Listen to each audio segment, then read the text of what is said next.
It feels like the hits just keep on coming here on Squared Circle Radio. It's another pay-per-view preview week. Thank you for joining us. Thank you for choosing us to get your wrestling fix this week. There are so many wrestling podcasts out there, but you have stumbled upon Squared Circle Radio. We can't thank you enough. That's the Young Buck Andy York. My name is Chris Belcher. Thanks for hanging out with us. And Andy, you said it before we recorded. Man, it feels like we just blinked. It was Backlash. It was King and Queen of the Ring, and now we're at Clash at the Castle. Yeah. It feels like we have had nothing but pay-per-views the last 2 months. Like really, like important pay-per-views that have come and gone. Yep. Including NXT, which we never really talk about NXT a lot. And AEW, Double or Nothing. Yeah, I mean, was it Dynasty? Dynasty, yeah. So we've had a run of basically since Mania. We've had a run of pay-per-views. Nothing but pay-per-views. It feels like so. I remember when this used to be the downtime in wrestling, and there's officially no such thing as a downtime in wrestling anymore. So we're on the wild ride right now. Well, according to the internet wrestling community, there is some downtime, and we're going to talk about that here in just a little bit. But before we get there, if you're watching us on YouTube, hit that like button, that thumbs up. We would appreciate it. If you haven't subscribed to the channel, please do that as well. It doesn't cost you a thing. It helps us out a ton. Just hit that subscribe button. We would appreciate it very much. Tell a friend. Let them know what a great product that this is. We think it is. You're tuned in. You think it's great too. Hang around. We would appreciate it very much. If you don't like what we're doing, just give us 5 minutes. We'll talk about something you do like. Tell you what I like, Andy. Before we get to Clash at the Castle, I don't want to say I like it because I don't like when people leave the WWE. But let's talk about Ricochet. I like talking about Ricochet. Ricochet's a Kentucky boy. Yes. So we like to talk about Kentucky people. We're both Kentucky fans. The 1 week I'm not wearing my Kentucky hat. The 1 week you're not. I know. It's wild. But let's talk about Ricochet. Apparently, he has given notice that he's not going to renew his contract in WWE. Lots of rumors, unsure about an exact date. I've read maybe some like end of July. Yeah. Sometime in the summer. I don't think anybody knows for sure. Many people believe that last Monday on Raw with the angle with Braun Breaker is kind of his send-off. We saw Samantha Irvin get into the ambulance with him. Lots of rumors she might depart with him. Yeah. I think I also read today that they might bring him back for one more appearance. I don't know. What's your take on this whole thing and the whole contract situation and what have you? Yeah. I don't know. It's weird. Ricochet is one of those guys that before he got to WWE, I think a lot of people thought he was one of those guys that would never be in WWE. So kind of like your Will Ospreays and a couple others. Just he was that independent flippy style wrestling that at the time WWE was doing Randy Orton rest hold matches like crazy, and that was the complete opposite of that style. Yeah. But then he went to NXT, and I think we all can agree NXT Ricochet is the best version of Ricochet. For sure. I mean, he was... You think of his matches with specifically Adam Cole, the North American Championship ladder match, which now every single participant of that ladder match is no longer in WWE. I was there. Which is wild. I was there. Not a single person from that match is still in the... Well, after a certain period of time will no longer be. Ricochet's technically still a part of it, but he's leaving. And then like the WrestleMania 35 with Malachi Black wrestling at TakeOver and then wrestling at Mania. Just both of those two? I mean, just he had a lot of upside and potential, but he's one of those guys that he would get a push for 2 or 3 weeks, and then it would just stop. And then he would lose in a main event match to Brock Lesnar that at a random pay-per-view. Yeah. Like, I still do not understand that to this day. Like, it was the weirdest booking. I think you could have had him in that match and had him lose, but we've seen that work with guys like AJ and Bryan where they lose. And Balor. Yeah, where they lose, but it's like, that was really good. And it was during that run, too. And this was just one of those, I think this was one of those where Brock was like, I just want to get paid. And I don't know who this kid is.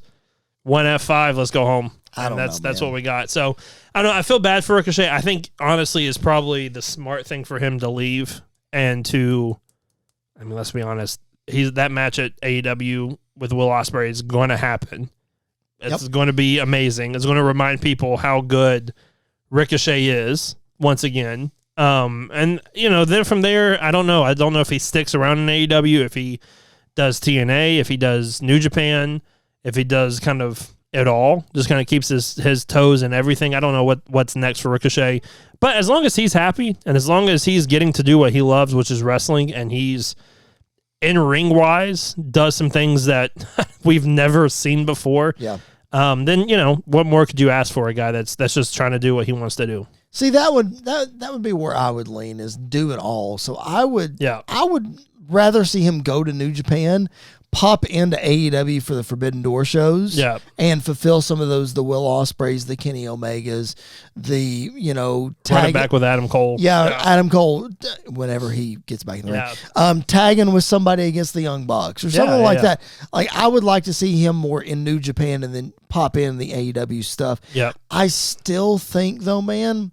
You said it, the NXT Ricochet is the best. I still think there's a big place for him there if he were to stay with the company and go back to NXT. Yeah, I agree. I think NXT is a great place. I think in Ricochet's mind, and I get the mindset of, I've been on the main roster now for 4 years. 4 years. 5 years. 4 or 5 years. Yep.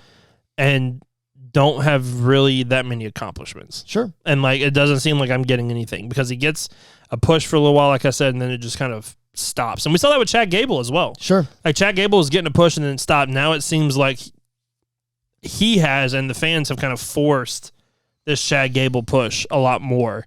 But with Ricochet, I mean, Ricochet was one of those guys in NXT, Triple H guy. I thought he, when Triple H took over, Ricochet would really stand out, and he's not really done that. Right.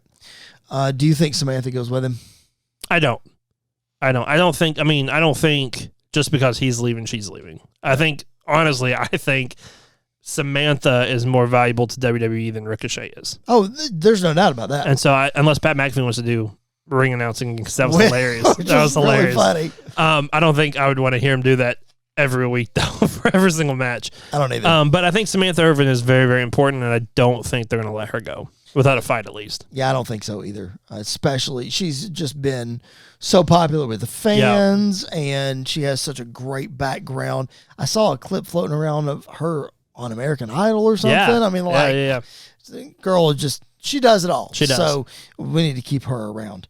Hate that Ricochet's going to be gone. Again, he's a Kentucky boy. We wish him very well. It's not like he won't be on our television. He will be a highly touted free agent, no matter, like we said, if he ends up in New Japan, TNA, wait a minute, AAA, CMLL. Yeah. I mean, he could go do that. I would love to see him don the Prince Puma gear one more time. That would be a lot. That would be a lot of fun. Prince Puma and Penta again, and like Ray Phoenix, please run that back. I mean, the thing about Ricochet that's really exciting is he's also one of those guys that could pop up at like a CCW show here in Nashville. That would be wild. Like I could see him absolutely doing something like that. Or he and his twin Colby Carter as a team. Oh my god, something like that. Or like just not. I mean, signing with a major company, but also showing up at all these other places because that's what made Ricochet. Yep. And so I think, and never say never. He's not one of those guys that I'm like, he's not like a John Moxley, where it's like, I highly doubt he ever steps foot in WWE again. Right. Ricochet, I could see him coming back at some point. Sure. He just has to go out and do what he wants to do for a little bit and then come back probably for one last run. Yeah, absolutely. No, you're right. Won't be on the pay-per-view. We're getting ready to preview Clash at the Castle here in just a few minutes. Something else that won't be on the pay-per-view, but we know it's going to be on Monday Night Raw because the QR code told us. I can't talk. Uncle Howdy. Yeah. We don't know what form or fashion that we are about to see, but ladies and gentlemen, the reckoning is coming. The massacre is coming. The massacre is coming. The countdown expires at the beginning of Raw next week. Oh, buddy. Yeah, I've been waiting for this. I'm excited. Now, I will say this. I think the countdown is for the family. Okay. I think we get something at Clash possibly at the end, not a physical presence of Uncle Howdy or anything like that, but I think we get something at the end that makes the beginning of Raw, not just them randomly showing up, but like it leads into them showing up to kick off Raw. Okay. I mean, yeah, I definitely think they kick off Raw too. That was going to be my question too, is like, if this is going to be the beginning of Raw, like we saw the beginning of Raw Talk. Was that just last week? Yeah. Man, it's been a long week. Yeah, all right. Or 2 weeks ago. No, last week. It was last week. It was last week. Yeah. The beginning of Raw Talk. we saw the video kickoff Raw talk. Yeah. So it could be something like that. Yeah. And then like it sprinkles throughout the show to build the suspense or what have you. So I don't know. I don't know. I lean on you for the creepy stuff. I'm very curious to see what they actually do on TV. Yeah. Because the QR code stuff and like the Twitch stuff, I don't think they can get away with on TV. Yeah. But I think that's why I think the QR code stuff is staying around. Like, I think that would be a really interesting way if Uncle Howdy never spoke. But that's how he communicated a lot of things. Was like, yeah, he shows up and he attacks and he does this, that, and the other. But how he communicates is all through. I like that. Through the QR codes. That's interesting. Or like taking over the show and showing videos and things like that. I think that would be really interesting. I'm still a firm believer that Uncle Howdy is not the main leader. I think Alexa Bliss is the leader of this whole group. I also think there's a really good chance that he shows up at Uncle Howdy and removes the mask and like reveals, and they all start calling themselves something Wyatt. So like he's like Taylor Wyatt or like something like that. So like they don the Wyatt name as the Wyatt Six or something like that. Interesting. I really had never thought of it that way. That's really, really cool. It's a nice spin on it. Could be really cool. That way, like, not everybody in the group has to wear a mask. Like, right. Eric Rowan's going to wear his, I don't know if you saw the video of him showing off a new sheet mask that he had. I did not know. Oh, it's got, like, red LED lights in it, like, in the eyes and everything else, and smoke comes out the mouth, and it looks really cool. But, like, Dexter Lumis doesn't need a mask. Or, like, Joe Gacy doesn't need a mask. Alexa doesn't need a mask, but she needs a veil for a while with the Sister Abigail stuff. Sure. So, like, I don't know, plus I don't know how hard it is to wrestle in that mask. Right. I'm sure it's very difficult to wrestle in a mask like that. Interesting to note that Alexa Bliss posted on social media today that she got her hair colored and cut. Now it's shorter than it normally has been when she's wrestled, but it's still the same color, so it's not like anything out of the ordinary. She's also been like making sure to actively tweet about non-WWE things during she doesn't tweet a whole lot. No. The time she tweets is normally when something Uncle Howdy's going on. And so I'm like, you're trying to drag us away. And I don't think we see her right away. I think we see her probably in a couple months. So you think she's still okay? I think we see her, but we don't see her, if that makes sense. I got you. No, I got you. It'll be very, very interesting. And next week, obviously, you'll talk about it on the show. I will be out next week, but Andy's going to keep you all up to date on this Uncle Howdy stuff. I will be watching, though. I'll be on vacation, but I will be watching because I want to see what happens. Yes.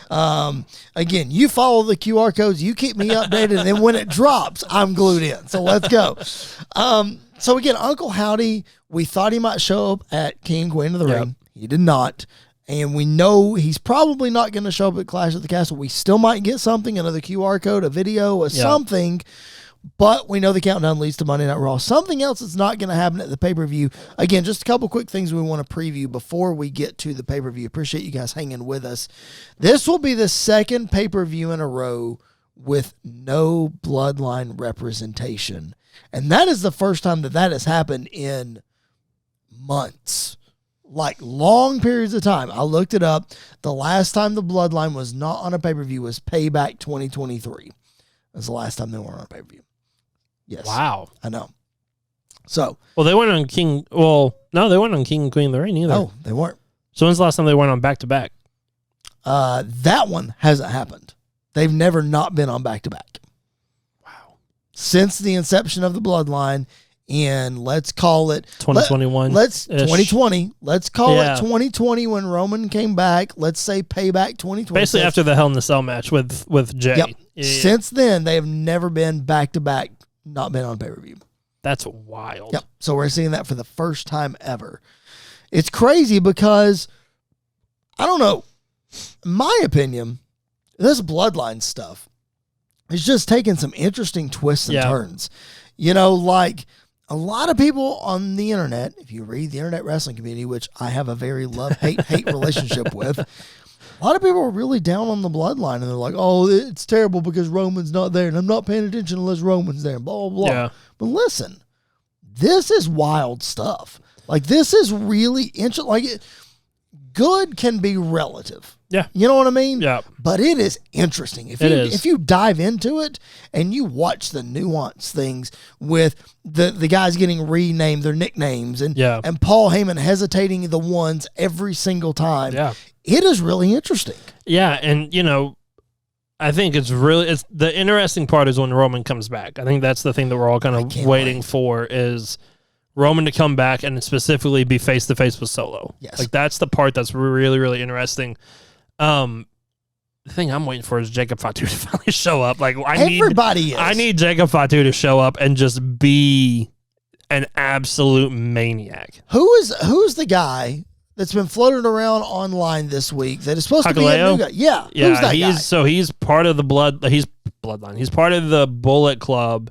Okay. In New Japan. I think he's part of the Samoan Bloodline as well. Okay. And he's a big old boy. Yeah. Like Eric Rowan, Braun Strowman size guy. As if they need a bigger guy. And so I think his contract with New Japan is running up soon, and WWE has shown interest. So he's one of those that could just pop in. Sure. But the more that pop in that are not Jacob Fatu makes me think Jacob Fatu is going to come in as a babyface. And Jacob Fatu is a babyface in WWE. I don't know how well that works. Align him with Roman Reigns. Let's find out. But he needs to be, like, let off the lead. Like, here's the thing. I know it's not going to happen. This is my dream wish. Okay. Jacob Fatu comes in and just not only like beats people up, bloodies them. Yeah. And I mean like what we saw with Kevin Owens bloodied, but does it to everybody he's in the ring with. And so I don't know if as a good guy, as a babyface, you could do that. Well, you got to have it on the other side. You know, like so you have Tama Tonga on one side, you have Jacob Fatu on the other side doing the same thing. Yeah. So it's sort of that diametrically opposed, sure, basically. Yes. We're getting into our Hamilton back. Thank you. But yeah, I mean that we've long speculated what that 4-on-4 is going to look like. You know, it could be 5-on-5. It could be 5-on-5 now. Getting Jacob, whose side's he going to be on? This could point to him being on Roman and the Usos side. Well, and I believe his name is Hikuleu. I'm sure they'll change his name when he comes in. I would hope so. He could be aligned with Roman.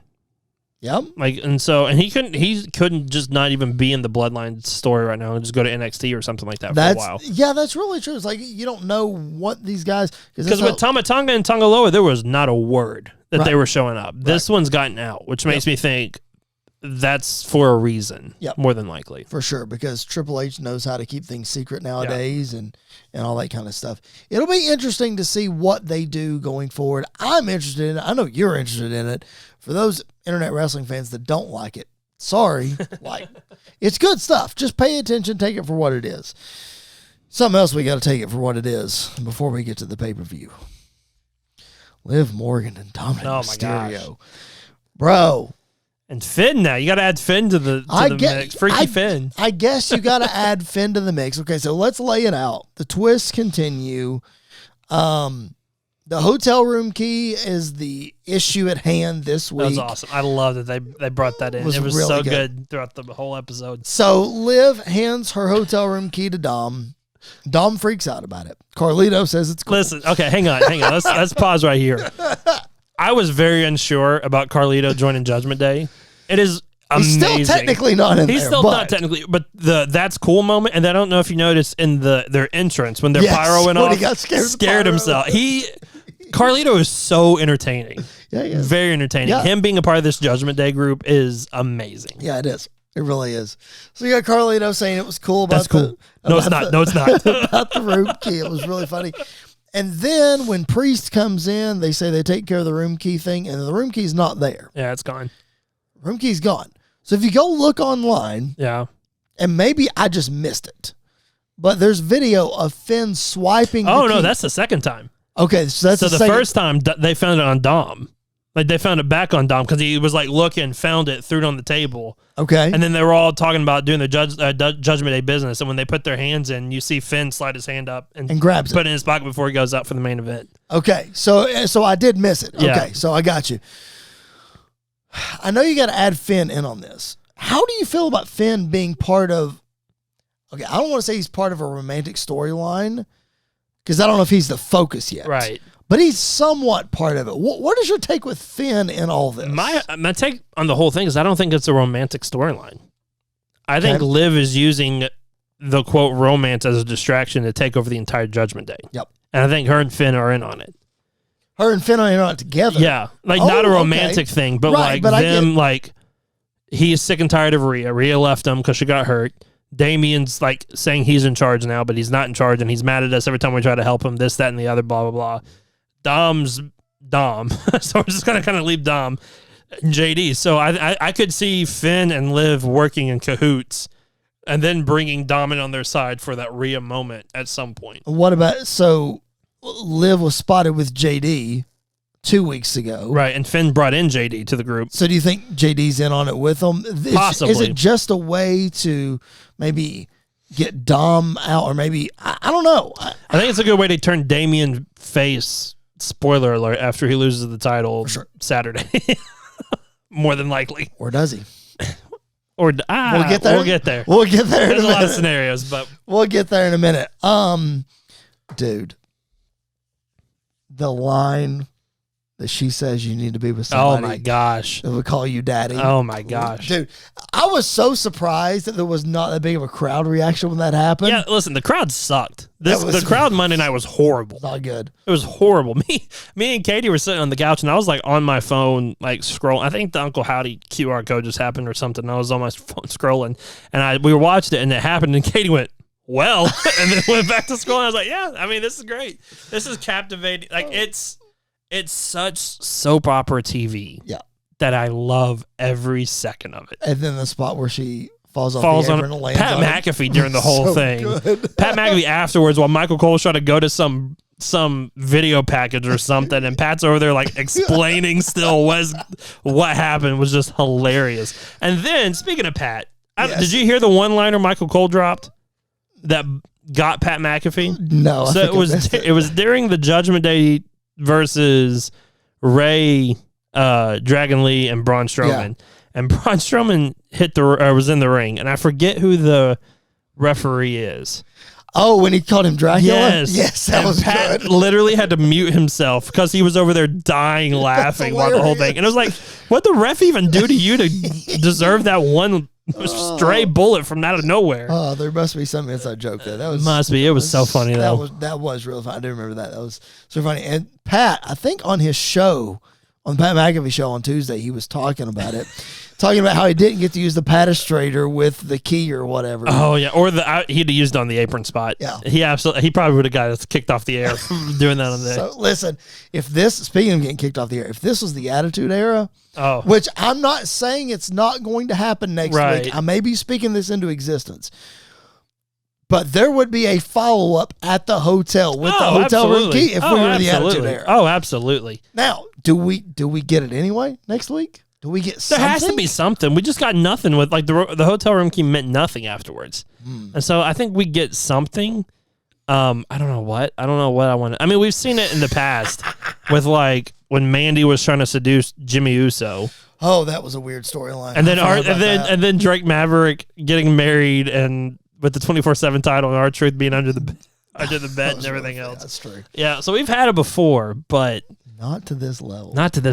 Ooh. I don't know what to expect. It'll be interesting to see what happens, but I'll tell you what, keep it locked in right here wherever you find your podcast, and we're going to keep you updated. We're going to give you our thoughts. This is way more interesting than I thought it was going to be. Oh, my gosh. Way more interesting. But wherever you find your podcast, that's where we're going to be each and every Tuesday and Thursday.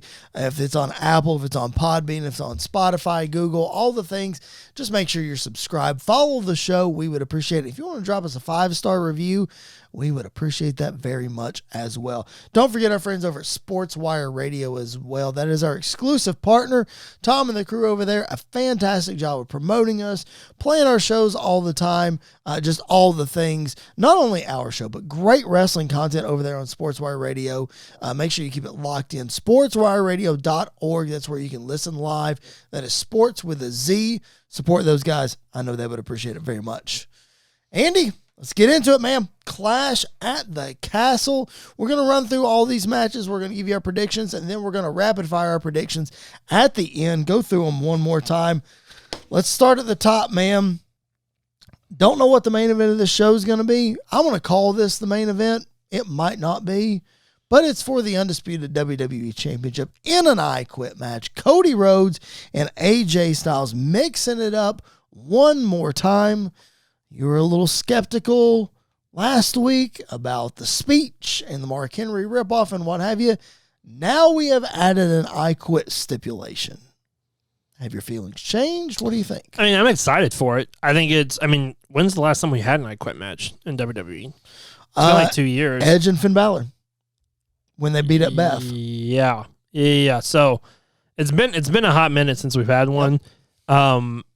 I'm excited for the match. I think the match itself is going to be great. Cody Rhodes did the one thing you're not supposed to do, which is say, I quit before the show, because now that could always come back into play, which... Mick Foley. I think there's a possibility that could be the case. That could happen, and then Nick Aldis just restarts it, and then we keep going. Okay, fun. Because I think they're going to involve Nick Aldis a lot more with Cody's storylines for... I hope so, at least for personal reasons, just so we get that match at some point down the line. Yep. But yeah, I'm excited. I'm more excited for it now than I was, because you can't just keep doing like singles matches, of course, of the same singles match over and over and over again. However, it does feel like we went from Gear Shift 1 to Gear Shift 5 really, really quickly, to where I think this is the last one. Like, I don't think we do another one after this. Yeah, I don't either. I definitely don't either. I actually don't like this stipulation. Yeah. I'm okay with the stipulation match between these two. I don't like that it's I Quit. And the reason is because I understand with the retirement speech and Cody saying, oh, I'm going to make you say what you should have said last week, blah, blah, whatever. I get that. But the I Quit coming from either of these characters, to me, doesn't make a lot of sense. No. Because Cody's not going to say it. Mm-mm. We know that. AJ, for as much as he said, I have to have this shot, his character is, you don't want none and all this kind of stuff. Yeah. I don't see him saying it either. As we keep saying about AJ, if he says I quit, where does that leave him? Like, I get that he's a heel, so it's okay, but where does that leave him? He could show up in the Battle Royal on Tuesday on NXT. That's true. But even then, like, I don't want that for AJ. No. I don't know. It's a very weird stipulation. I mean, it's storyline-wise, it makes sense. But I don't like it for either character, because it's not going to happen. It shouldn't happen for either one. I think, honestly, like, this is where you could have done a gauntlet, not a gauntlet match, an Iron Man match. Or, like, him saying, like, you want one more shot, you want to prove you're still the best in the world. Let's see you go 45 minutes or even an hour or whatever the case is. Last man standing. Last man standing, I think you could do. That would have made more sense, in my opinion. Yeah, I don't know. I'm excited for the match. I think they're going to do some crazy stuff. I actually think this one probably kicks off the show. Okay. I think it either kicks off the show or the main events. Right. It's got to be one. It's got to be one or the other. Yep. I don't know where AJ goes after here, which makes me very unsettled. And then I guess, like, we're possibly setting up Cody Randy for SummerSlam, but even then, like, that's not it for sure. So I don't really know where Cody goes after this. I think you could have a 6-man tag. You could have AJ, Anderson, and Gallows versus Cody, Randy, and fill in the blank. Yeah. And KO. Okay. Yeah. There you go. You could have that at Money in the Bank. Oh, yeah, we saw Money in the Bank in between this show and SummerSlam. And then that's how you get to Cody, Randy. So maybe not Randy turning, but you start that friction. Yeah. I could see that. I don't know. I don't know what's next for AJ, which is not great. I know. That being said, your prediction for the match. My prediction is Cody Rhodes walks out still champ. I think there might be some shenanigans. I think the Good Brothers are absolutely going to get involved. Yep. I don't know if anybody's going to get involved to help Cody. If that is, I don't know necessarily who that would be. Randy and KO, maybe. Maybe, yeah. The KO doesn't make a lot of sense right now. No. Ethan Page and Sean Spears. I don't know. But yeah, I honestly think at the end of it all, Cody walks out still champ. I think it's as clean as it can be in an I Quit match, and Cody definitively wins. Yeah. I don't see any shenanigans. I think it's just Clean. Yeah. I honestly, I don't know how it's going to end. I just know Cody's going to walk out. Cody's going to be the champ. Yeah. I'll tell you, Andy, if that match doesn't main event, like you said, this one's probably going to. Drew McIntyre, Damian Priest, World Heavyweight Championship, the hometown man gets his moment, maybe? We'll have to see. Judgment Day, of course, barred from ringside. Let me get your take on that. I thought the stipulation for the match was stupid. Yeah. Especially the way that it came about. Because Priest has been the one saying he doesn't need Judgment Day. Yeah. And even said it in the promo. And then he says, well, let's just have a match. And if you win, they can be barred from ring. It does. Am I wrong? No, I think it was more to show even though he says he doesn't need them, he still needs them. And he kind of acknowledges that he needs them without acknowledging it. And so I guess it kind of just proves Drew's point even more. It just didn't fit, man. No, it didn't fit. I don't know what to expect from this one, to be completely honest with you. I could see Drew winning. Yeah. Are they really going to have Drew lose twice, basically in his home back-to-back years? I don't know. I think the only way he's not going to, if he loses, he's not going to lose clean. Oh, there's no way. The only way that people get behind it is if a certain Pepsi Phil comes back and costs them. You know, it says Judgment Day is not barred from ringside. It doesn't say CM Punk's barred from ringside. It also doesn't say Carlito, because he's technically not a member of the Judgment Day. That's true. It also doesn't say Liv Morgan. That's very true as well. We just talked about how impactful that storyline was. It was weaved throughout the entire episode of Raw last week. So are you telling me they're going to have a pay-per-view to follow that up and not have anything happen at all? Yeah, I don't know. I don't see, because part of me is like, I don't think Punk shows up at all. Okay. Or if he does, it's after the match is over. But even then, like, it would still make more sense for Punk to cost him because he did it at WrestleMania. Yep. So I don't know. I don't know what to expect. Well, you better predict it because it's time to predict this match. What do you think happens? If I'll go first. You go first. I'll let you think about it for a minute. I've been a fan of Damian Priest's world title run. It's been better than we anticipated. Thought. Yeah. I mean, he's looked like a star. Yep. He's been presented as a star. I think it continues here. I think he beats Drew McIntyre in the main event, and I do think CM Punk shows up. And I think that he costs Drew, and that makes Drew even more, he's got to go. Yeah, unhinged. That's the word, yes. And then we just keep building to that SummerSlam match. That doesn't need the world title. Right.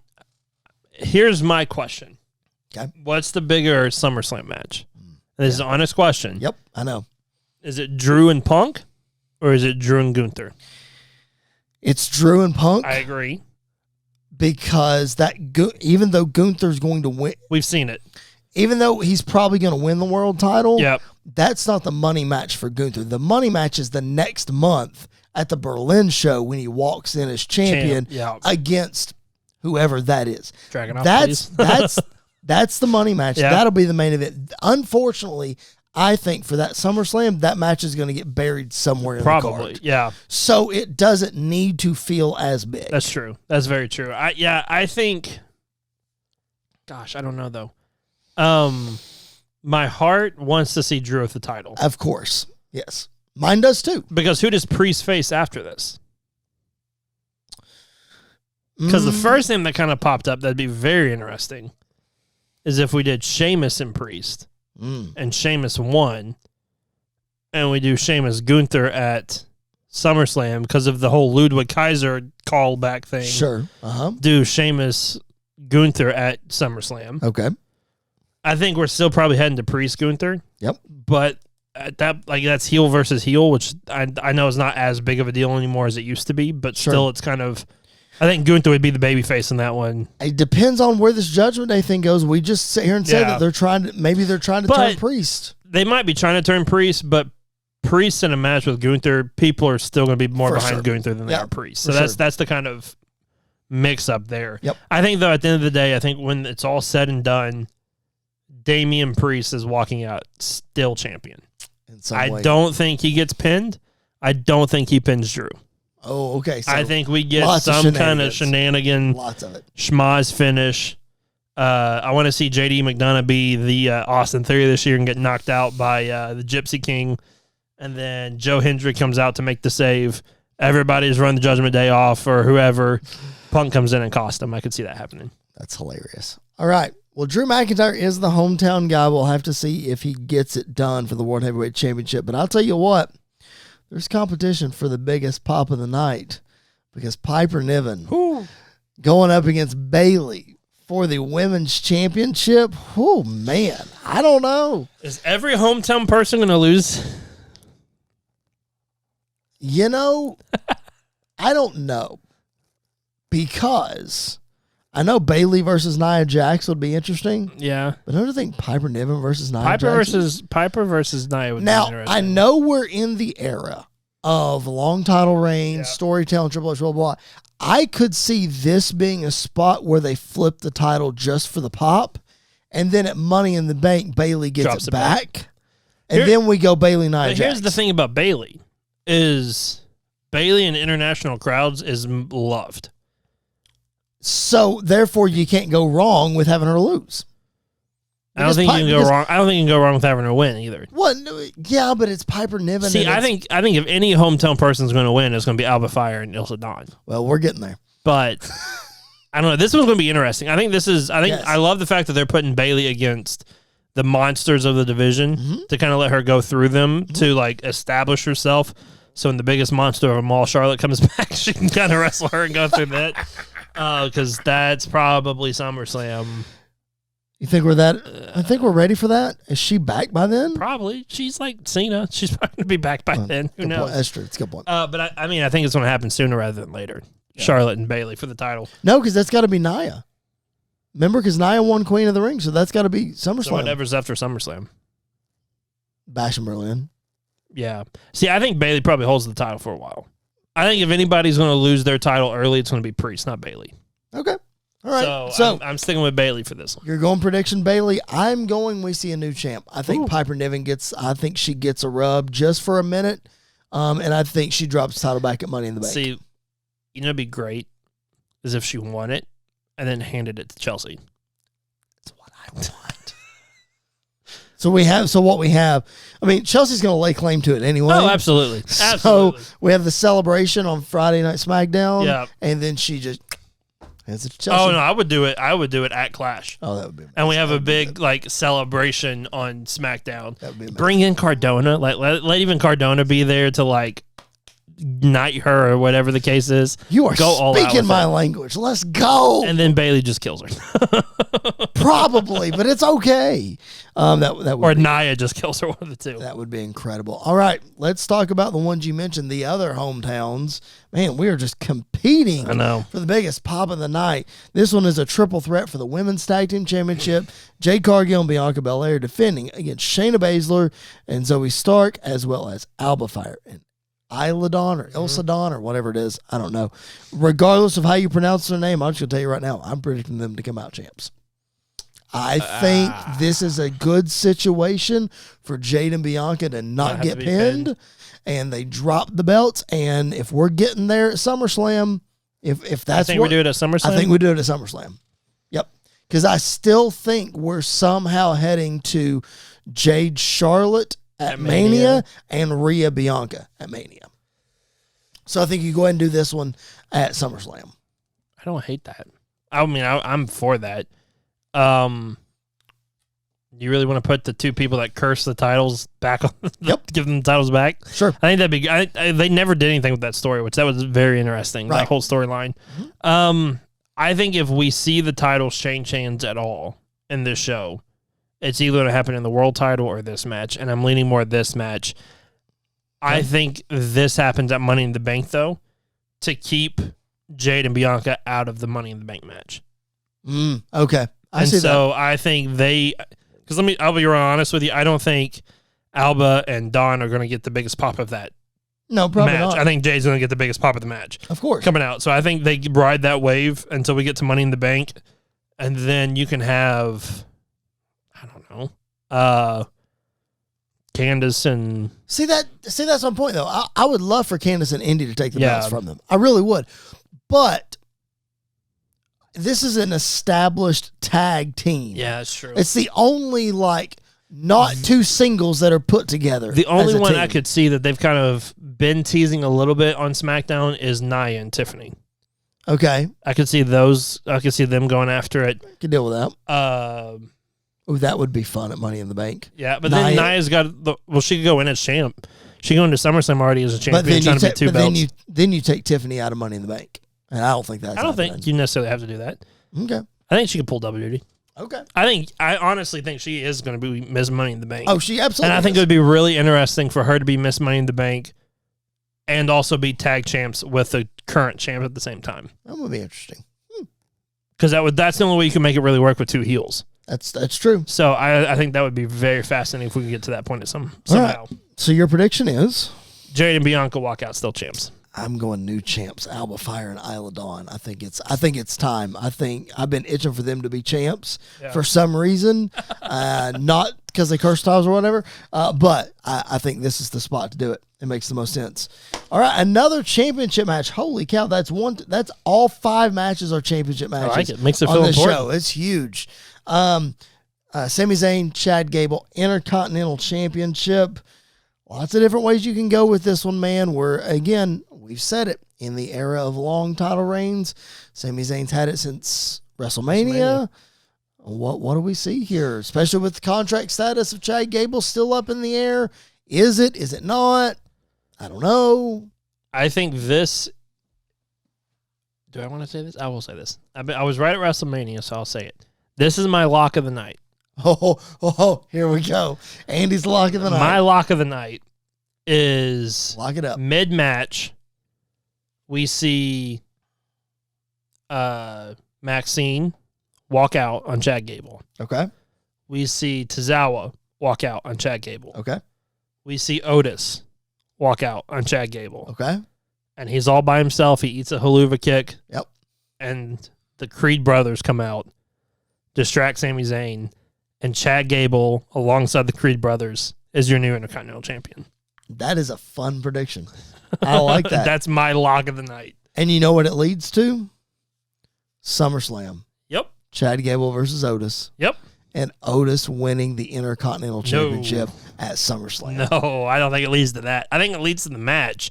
I don't think it leads to Otis winning. You don't think that when we get to Chad Gable versus Otis, Otis is winning? Nope. I think Chad Gable's winning. Oh, no. I think Chad Gable is winning. No. And I don't know. I think it's past time for Chad to have won this title. I agree with that. And I don't want him to win it just to lose it. I agree. And I feel like Otis could lose to Chad Gable. It's not. It'll advance the Chad Gable Kurt Angle heel trajectory even further. All right. So I'm with you on the point that maybe Otis doesn't need the Intercontinental Championship, but he does need to beat Chad Gable. So if that means don't put the Intercontinental title on Chad Gable, then I'm okay with that because Otis is winning that match. He has to. Does he? Yes. I don't think he does. The people are so behind it. They are so behind him. Match. But they were so behind Sammy against Roman, and he didn't have to win that one. But if they are ever going to, if Otis is ever going to be anything, I can't remember I'm saying this, anything more than a comic character on the show. Yeah. And they want him to be taken seriously, like as a wrestler, and they're ever going to insert him back into something, he's got to beat Chad Gable. And I don't think that's what they want. Okay. I think he is. Listen, it's nothing against him. I love Otis. I am a massive Otis fan. I was an Otis fan back in the pandemic. I was probably the only person happy when he won Money in the Bank. I thought it was the funniest thing in the world. I think you and were. During the pandemic, you know what? Why not have Otis win Money in the Bank? What's it going to hurt? I love Otis. I don't think he's ever going to be a mid-card main event level guy. Okay. And so I think don't either, but I think this is time. Like, what's better in the long run? Otis beating Chad Gable for the feel-good story, or Chad Gable beating Otis clean as Intercontinental Champion, setting him up as this like even the biggest guy on the roster, one of the biggest guys on the roster, couldn't beat him, and so that sets him down the path even more. I still think Otis needs to beat him. I don't think so. I think Otis needs to get revenge somehow. I don't think he has to beat him. All right. So your prediction for this match is? Chad Gable is your new Intercontinental Champion. I agree with that. I think Chad Gable walks out Intercontinental Champion. You got 3 title changes. I do have 3 title changes. I do have 3. All right. Feeling lucky. A loaded Clash at the Castle. Thank you guys for hanging out with us. If you're on our YouTube channel, again, hit that thumbs up button. Subscribe to us. We would appreciate it very much. Viewership is ticking up. Our last pay-per-view preview, King of the Ring, is our most watched show on our YouTube channel. How about we top it with this one? Let's get this one over 1,000 views. We would appreciate that very much. Again, hit that like button, hit the subscribe button if you haven't already, and go check out all the other episodes on our YouTube channel. We got playlists to separate everything. We've got trivia. We got interviews, the whole 9 yards. Go check it out. We would appreciate it very much. All right, before we get out of here, let's rapid fire our predictions. Here we go. WWE Clash at the Castle, World Heavyweight Championship match, Damian Priest, Drew McIntyre. Who you got? I'm thinking Damian Priest walks out still champ. I agree. Damian Priest, still champion. Undisputed WWE Championship, Cody Rhodes, AJ Styles, I Quit match. Again, I think Cody Rhodes walks out still champion. I agree. Cody Rhodes, again, claiming the kingdom. All right. Women's Tag Team title, triple threat, Jade Cargill, Bianca Belair, Isla Dawn, Alba Fire, and Shayna Baszler, Zoe Stark. I think the champs retain. I think Jade and Bianca are still tag champs for a little while. The tag team titles are cursed. Alba Fire, Isla Dawn, they are bringing them home. Women's Championship, Bayley, Piper Niven. Keep it on her. Bayley won at WrestleMania. I think she's going to hold it for a little bit longer and go through some of these bigger people. So I think Piper is going to give a good fight but lose. I had that prediction, but you've convinced me with Chelsea Green. I'm going to go Piper Niven on this one, just because. All right, and Sami Zayn, Chad Gable, Intercontinental Championship. We have a new Intercontinental Champion and a new faction, Chad Gable and the Creed brothers. Chad Gable ends the streak of Sami Zayn, no doubt. I'm going with that one as well. All right, man, let's get ready to wrap this one up. We talked a lot about NXT last week. Let's briefly hit that real quick. Both Jordan Grace and Ethan Page lose at Battleground. Unfortunate, but it is what it is. Jordan Grace has an open challenge this Friday at Against All Odds. Tatum Paxley answering that call, maybe? Yeah, I could see her answering it. I could see Elegance. I could see Natty answering I could see it. Natty. You know who I could see answering it? We talked last week about who's going to go over from WWE. Mm-hmm. I like Naomi to go back and challenge her. They had really some history. Yeah, that would I think that could be cool. I would like that a lot. Because TNA fans could really get behind that. Yeah. I like that a lot. I think Naomi could do it. All right. And then 25-man Battle Royal next week on NXT to determine the next challenger for Trick Williams. Cody Rhodes announced it, and he said there's going to be people from this locker room, people from some other locker rooms. Yeah. This is the appearance of Joe Hendry right here. And if Joe Hendry does not win it, I am going to riot. Joe Hendry has to win this Battle Royal. I'm not going to go as far as saying he's going to win, but he's got to be there. He's going to win the Battle Royal. He's going to win the NXT Championship. He's going to win the Royal Rumble, and he's going to beat Cody Rhodes and whoever the World Heavyweight Champion is at WrestleMania to be all the world champions in WWE. I do not believe in Joe Hendry. Oh, I do. I believe in Joe Hendry. My wife believes in Joe Hendry. I got my dog to believe in Joe Hendry. We all believe in Joe Hendry. Stop. Your dog? Yeah. Oh, yeah. Explain. Oh, my dog. Listen, we play the song. My dog, I've never seen my dog's tail wag as much as when we play Joe Hendry. I don't know what else I could add. Listen, you have your John Cena's, you got your Randy Orton's, your Roman Reigns, Joe Hendry. At the end of it all is going to be the GOAT. I can't top that. I can't. Other than we're out of time. That is going to be. We'll always have. Listen, the whole next week, I'm by myself.